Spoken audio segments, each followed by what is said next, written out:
Kadang-kadang kesulitan itu dibuat oleh Allah untuk mendapatkan kenikmatan. Tuh kalau antum naik ke gunung, begitu menemukan tanjakan harusnya antum gembira. Kenapa? Karena di depan pasti ada turunan. Jadi kalau orang paham dengan fikih di surat Al-Kahf ini, ketika Anda dihadapkan pada ujian, Anda nggak usah nangis berlebihan. Jangan takut, karena kadang-kadang ujian itu diturunkan untuk memberikan rahmat yang lebih luas bagi antum. Antum tuh dibuat kuat dulu, bikin nangis supaya ke depan nggak keluar lagi air mata. Kebal antum dengan semua ujian yang ada. Itu cara memahaminya. Ini nggak usah berkeluh kesah. Baru turun ujian yang kecil udah bikin status. Ya. Kamu kenapa sih? Kata suami. Istrinya pasang status. Ternyata dia tidak seperti yang aku kira. Terus yang paling gak enak ditungguin tuh ada komen nggak ya? Kenapa Jeng? Nggak nyangka ya, nyangka. Jadi buat status tidak menyelesaikan masalah. Ya, tidak menyelesaikan masalah tapi nambah persoalan. Jelas ya? Maka bagian pertama, kalau antum diuji dengan persoalan, boleh jadi jangan persoalannya yang dilihat, itu cara Allah untuk memberikan rahmat kepada antum. Sebab kalau nggak diberikan persoalan itu, rahmat nggak akan turun. Pemuda itu kalau nggak dapat tadi itu kejar-kejaran sampai ke gua, mana mungkin turun rahmat Allah 309 tahun. Ikuti itu. Ya, saya tidak ingin mencontohkan pribadi karena mungkin disangka nanti sesuatu yang tidak baik. Tapi banyak orang mempraktekkan demikian dan itu berhasil. Coba lihat, antum kenal Buya Hamka? Kenal. Oh. Alhamdulillah. Ya. Yang penting antum kenal lah, walaupun beliau nggak kenal antum. Ya. Buya Hamka, sempat beliau kemudian dalam episode kehidupannya dimasukkan ke dalam penjara. Tapi setelah beliau di penjara itu, bukan perasaan mengeluh, bukan dendam, bukan marah, bukan puncak dari emosi yang keluar, tapi syukur kepada Allah. Ketika ditanya bagaimana pendapat Anda Buya mendapatkan perlakuan seperti itu dimasukkan ke dalam penjara, beliau malah mengatakan, saya bersyukur kepada Allah Subhanahu wa Ta'ala. Kalau ada waktu, saya pengen ketemu presiden untuk mengucapkan terima kasih telah memasukkan saya pernah ke penjara dalam episode hidup saya, kalau bahasa kita sekarang. Kenapa? Karena ternyata di penjara itu saya bisa menyelesaikan tafsir Al-Azhar.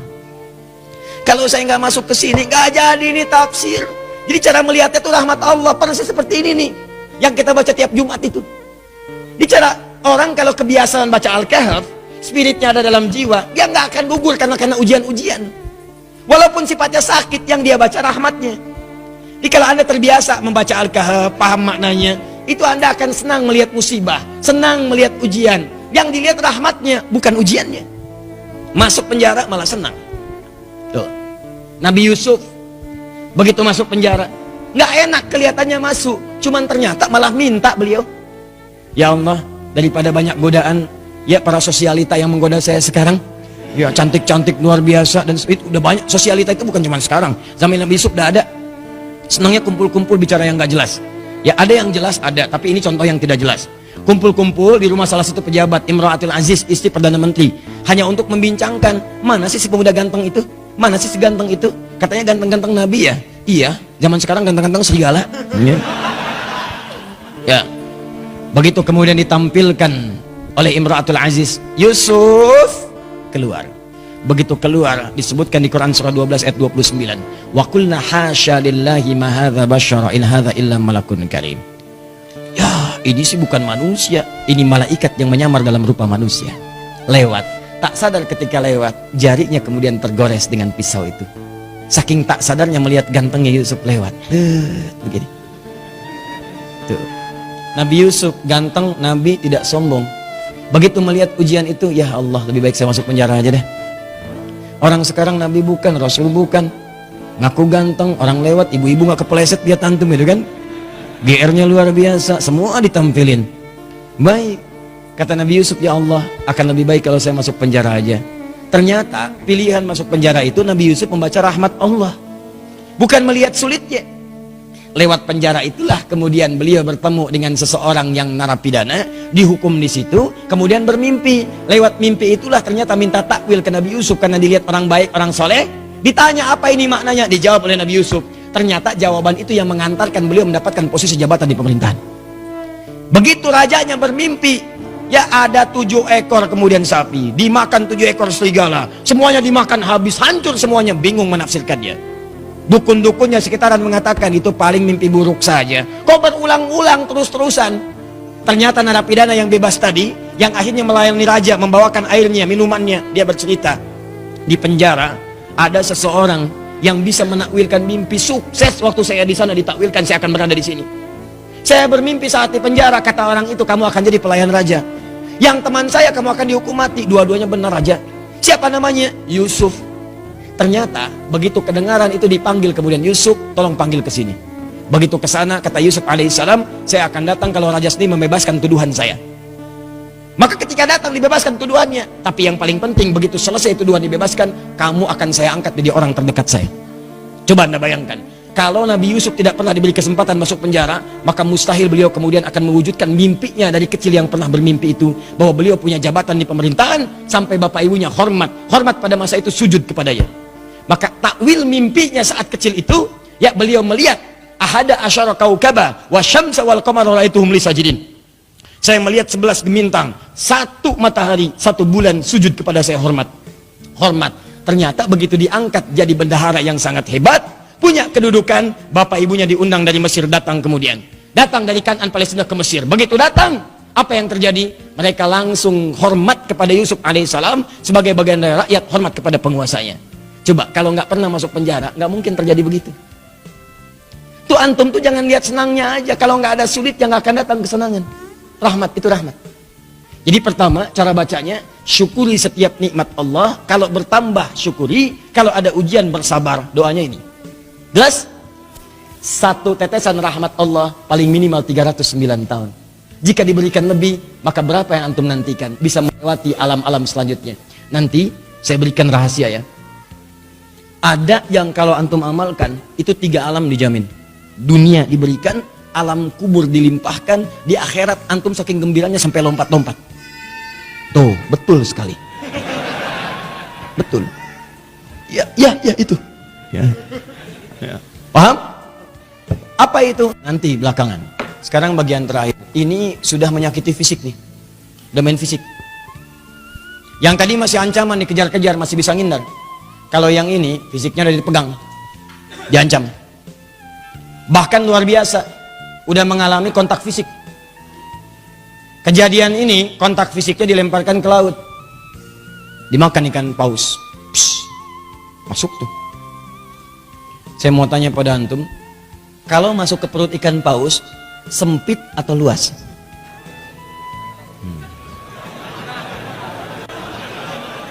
Ntar, saya tuh penasaran dengan antum nih. Antum tuh siapa sebetulnya? Antum tuh siapa sebetulnya? Buya Hamka kenal. Masuk perut ikan paus punya jawaban. Luar biasa. Ini gelas aja dengar jawaban antum sampai keringetan tuh. Masuk perut ikan paus, nggak akan pernah ada yang jawab luas. Yang terbayang pasti sempit, walaupun Anda belum pernah masuk ke dalamnya. Masuk ke perut ikan paus, terang atau gelap? Tuh, gelap. Sudah pernah masuk, Bu? Belum, Ustadz. Tapi kita bisa bayangkan. Karena nggak ada cahaya di sana. PLN pun nggak bisa masuk.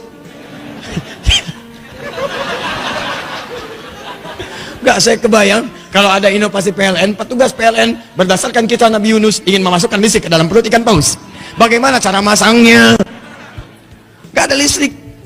Cahaya tidak ada, berarti gelap. Awas, dalam bahasa Arab, gelap itu sesuatu yang zulma. Zulama yazlimu zulman, gelap. Minat zulmati ilan. No. Sempit. Padat. Teman-teman, ada yang kemudian dianiaya. Itu Nabi lagi. Nabi Dhannun, Nabi Yunus alaihissalam.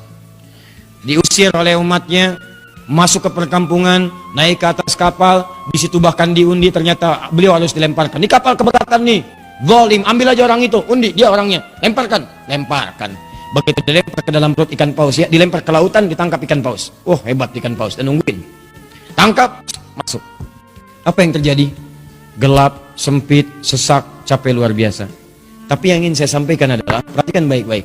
Wadhannuni, Quran surah ke-21, ayat 87 sampai 88. Saya tuliskan. wa dhannuni idh dhahaba mughadiba fa dhanna an lan naqdir alaihi fanada fi dhulumati, gelap, ya alla ilaha illa anta subhanaka inni kuntu minadh zalimin. Sebelum kisah ini dimulai, saya akan ajak Anda ke ayat sebelumnya, yaitu 84, 85, 86-nya. Khususnya 85 dan 86. Ketika di 85 Allah menyebutkan wa Ismaila, kemudian ada Idris, ada Dzulkifli, disebutkan mereka termasuk kalangan orang-orang yang baik. Di ayat ke-86-nya wa adkhalnahum fi rahmatina. Mereka itu Ismail alaihissalam, Idris alaihissalam, Dzulkifli alaihissalam. Kata Allah, golongan-golongan yang kami berikan rahmat kami kepada mereka. Rahmat diberikan. Dan menariknya ketika menyelesaikan ayat 86 ini, masuk ke 87 pakai wawu, wa dhannuni, wawunya wawu ataf. Saya ajarin ilmu nahu sebentar ya. Di ilmu nahu itu begini. Kalau ada kalimat, kemudian pakai wawu, maka hukum kalimat setelah wawu ini diikutkan pada sebelumnya. Ya, misal saya contohkan begini. Zahaba Kevin wa Stephen wa Edward ilal masjid. Ya, kita ganti namanya sedikit supaya agak sedikit milenial. Kevin, Stephen dan Edward pergi ke masjid. Ya, mereka berangkat ke masjid Muslim. Ya, masuk Islam, kemudian sholat, berangkat ke masjid. Kevin, Stephen, Edward. Ada satu orang lagi yang belum disebutkan, belakangan disebutkan, wa Asep misalnya.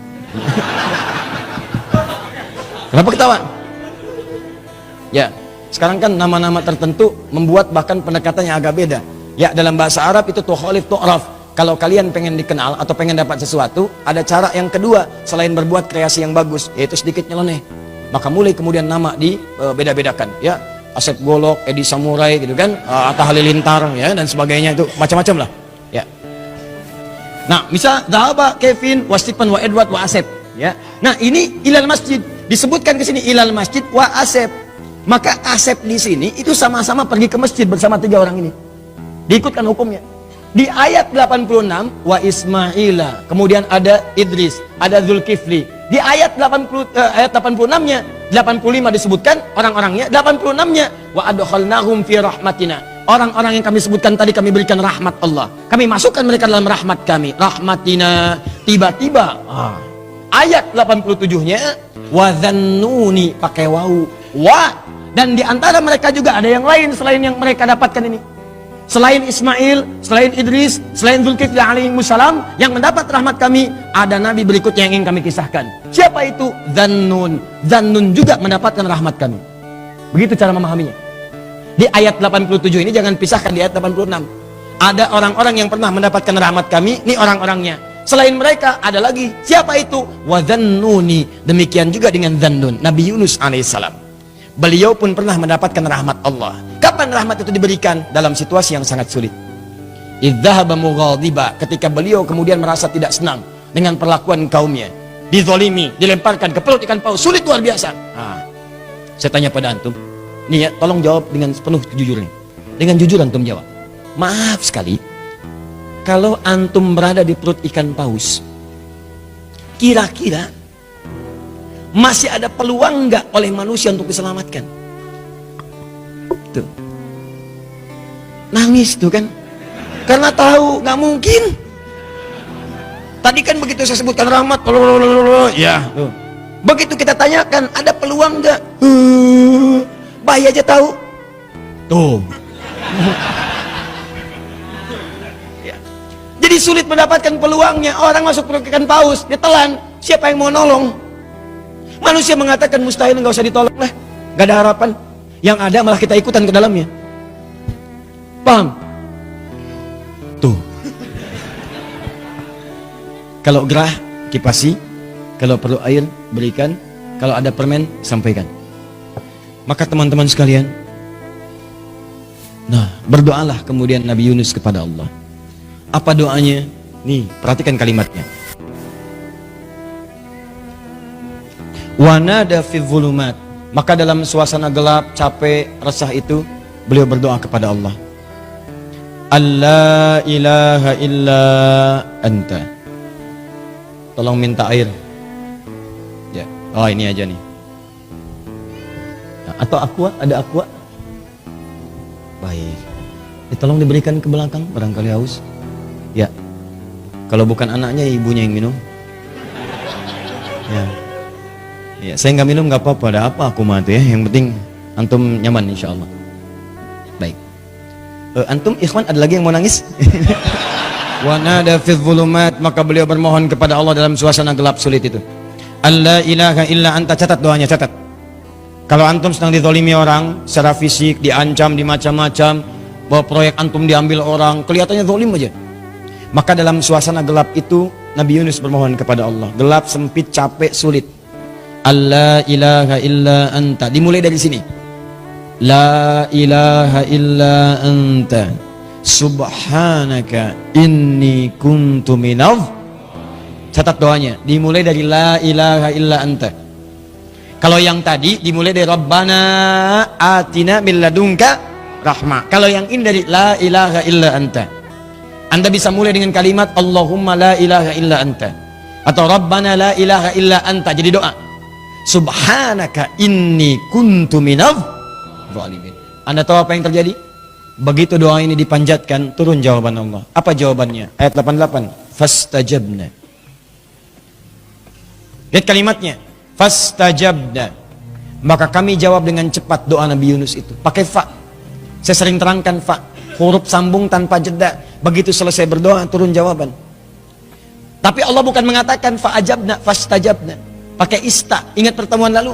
Kalau ada ista, berarti ada tuntutan. Amalkan dulu ininya, baru kami berikan jawabannya. Seakan-akan ingin dikatakan begini, amalkan dulu doanya, resapi doanya, kami kabulkan, baru dikabulkan.